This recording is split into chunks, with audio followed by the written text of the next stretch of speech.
देश भर में नीट यूजी परीक्षा के खिलाफ लोगों का आक्रोश जारी है। ऐसे में राजधानी पटना में एक बार फिर से छात्र संगठन आइसा के द्वारा विरोध प्रदर्शन किया जा रहा है और केंद्रीय शिक्षा मंत्री धर्मेंद्र प्रधान का पुतला दहन किया जा रहा है। इस मामले की जानकारी लेने के लिए हम बात करेंगे यहाँ जो आइसा के कार्यकर्ता हैं जो पुतला दहन कर रहे हैं, क्या कुछ इनकी मांगे हैं और किस मुद्दे को लेकर ये क्या चाहते हैं, इस पूरे तमाम मुद्दों पर बात करेंगे छात्र संगठन आइसा के कार्यकर्ताओं से। और आगे आपके तस्वीरों के माध्यम से दिखाते हैं कि किस तरह से केंद्रीय शिक्षा मंत्री धर्मेंद्र प्रधान का पुतला जलाया जा रहा है। जैसा कि आप देख सकते हैं कि जो छात्र संगठन आइसा है इनके द्वारा विरोध प्रदर्शन किया जा रहा है और ये जो पुतला बनाया गया है वो धर्मेंद्र प्रधान का पुतला है, वो केंद्रीय शिक्षा मंत्री हैं उनका पुतला जलाया जा रहा है। और इसमें जो छात्र संगठन के जो नेता व कार्यकर्ता हैं उनके हाथ में जो स्लोगन का बोर्ड लगा हुआ है उसमें आप साफ देख सकते हैं नीट परीक्षा 2024 को पुनः रद्द करते हुए आयोजित करने की मांग की जा रही है। शिक्षा माफियाओं के गठजोड़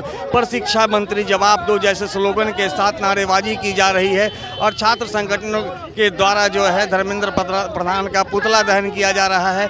कहा जा सकता है कि जिस तरह से नीट यूजी की परीक्षा हुई है उसमें कई तरह के कदाचार के मामले सामने आए हैं और लगातार एक के बाद एक कई गिरफ्तारियां हो रही है और इस पूरे मामले की बिहार आर्थिक अपराध इकाई के द्वारा जांच की जा रही है और अब तक 2 दर्जन से अधिक लोगों की इस पूरे मामले में गिरफ्तारी की गई है। लेकिन राजधानी पटना की यदि बात करें तो लगातार छात्रों के द्वारा एवं विभिन्न छात्र संगठनों के द्वारा जो है आक्रोश व्याप्त है और लगातार जो है सड़कों पर प्रदर्शन करते नजर आ रहे हैं और इस परीक्षा की वो रद्द करने की मांग कर रहे हैं। हम बात करेंगे। देखिए पिछले दिन जो है नीट का पेपर लीक हुआ, सरकार जो है शिक्षा मंत्री मानने को तैयार नहीं थी जो पेपर लीक हुआ। जब आपराधिक इकाई ने सबूत पेश किया तो बाद में धर्मेंद्र प्रधान ने कबूल किया जो हाँ रियलिटी में पेपर लीक हुआ है। उन्होंने अभी तक नीट पेपर को कैंसिल करने का काम नहीं किया है। मैं सरकार से मोदी सरकार से पूछना चाहता हूं जो बार बार प्रतियोगिता परीक्षा में जो पेपर लीक हो जाता है इसकी जिम्मेवारी आप क्यों नहीं लेते हैं। आप बात करते हैं जो 20 ग्रुप बनने वाले हैं 2045 तक, लेकिन एक भी प्रतियोगिता परीक्षा आप निष्पक्ष तरीके से नहीं करवा पाती है। आखिर एनटीए जब बार बार पेपर लीक करती है तो आप उस एजेंसी को हटाते क्यों नहीं है। छात्र जो गरीब किसान मजदूर परिवार के बच्चे सिस्टम पे भरोसा करता था नहीं हमारे साथ इंसाफ होगा, लेकिन क्या हुआ वही पेपर फिर लीक हुआ।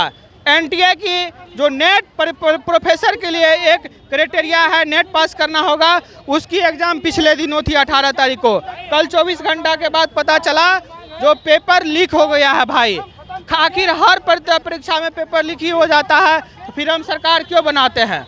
नरेंद्र मोदी को इस्तीफा देना होगा। हमारा जो सिस्टम है वो दिन प्रतिदिन भ्रष्ट होते जा रहा है। नरेंद्र मोदी को इस्तीफा देना होगा। क्या कुछ मांगे हैं? हम लोग जो नीट परीक्षा में धांधली हुई है उसके खिलाफ जांच की मांग करते हैं और फिर से पुनः एग्जाम के हम लोग मांग करते हैं, उसके खिलाफ में हम लोग यहाँ प्रदर्शन कर रहे हैं। आज नीट की परीक्षा जो इसको रद्द करना होगा, सीबीआई जांच होना चाहिए, इसका नरेंद्र मोदी का इस्तीफा होना चाहिए क्योंकि एनटीए का जो ब्लैक लिस्टेड होना चाहिए एजेंसी जो एनटीए। तो जैसे इन लोगों की मांग है कि जो एनटीए जो एजेंसी है उस पर कार्रवाई होनी चाहिए, उसे बंद कर देना चाहिए। मैडम क्या कुछ मांग लेकर के आप लोग यहाँ पे प्रोटेस्ट कर रही हैं?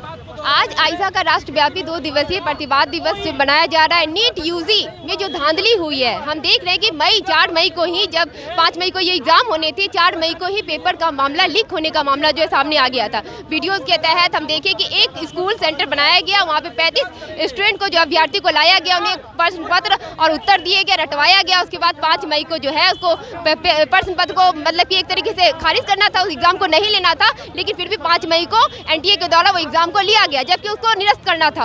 लेकिन लेने के बाद जब रिजल्ट जो है हम देख रहे हैं कि जो 14 जून को आने थे वो 4 जून को जब लोकसभा का रिजल्ट आने था, सारे पूरे देश के लोग जो है लोकसभा का रिजल्ट जानने में व्यस्त थे। उस टाइम में आनन फानन में जो है एनटीए के द्वारा जो है नीट यूजी का रिजल्ट जारी कर दिया जाता है। तो किस तरीके से साफ साफ हम लोग के सामने जितने भी सबूत होते हैं जिसके मार्फत से हम जान रहे हैं कि पटना में भी कुछ जो शिक्षा माफिया थे वो 13 लोग जो है उसमें पकड़ाए गए थे, अभ्यर्थी पकड़ाए गए हैं। जो टॉपर लिस्ट में हम देख रहे हैं कि 67 स्टूडेंट जो है टॉप लिस्ट में कैसे हो सकते हैं। उसमें आप ये देख लीजिए कि जितने भी अभ्यर्थी हैं जो कि अपने जो घर के पास परीक्षा केंद्र का विकल्प छोड़ करके गुजरात जैसे गोधरा जगह विकल्प चुनते हैं और वहां पर जाने के बाद वो सब टॉपर लिस्ट में आते हैं। तो ये सब जितने भी सबूत है वो हम लोग के सामने हैं। उसके बाद भी शिक्षा मंत्री जो है नीट यूजी का परीक्षा को रद्द नहीं किए हैं। हम लोग मांग करते हैं कि एनटीए को खत्म किया जाए। वो भ्रष्ट है एक तरीके से, जितने भी एग्जाम को कंडक्ट करवा रहे हैं उसमें सब में भ्रष्टाचारी दिख रही है।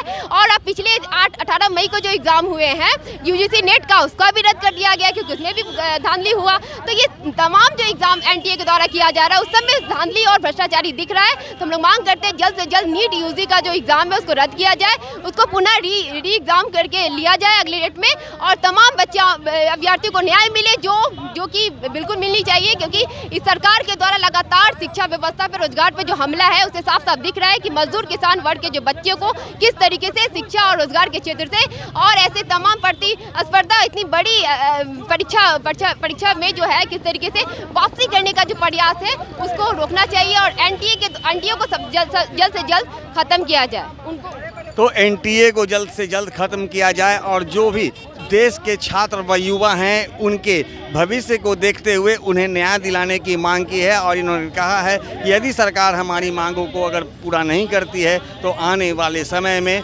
छात्र संगठन आईसा उग्र आंदोलन करेगा।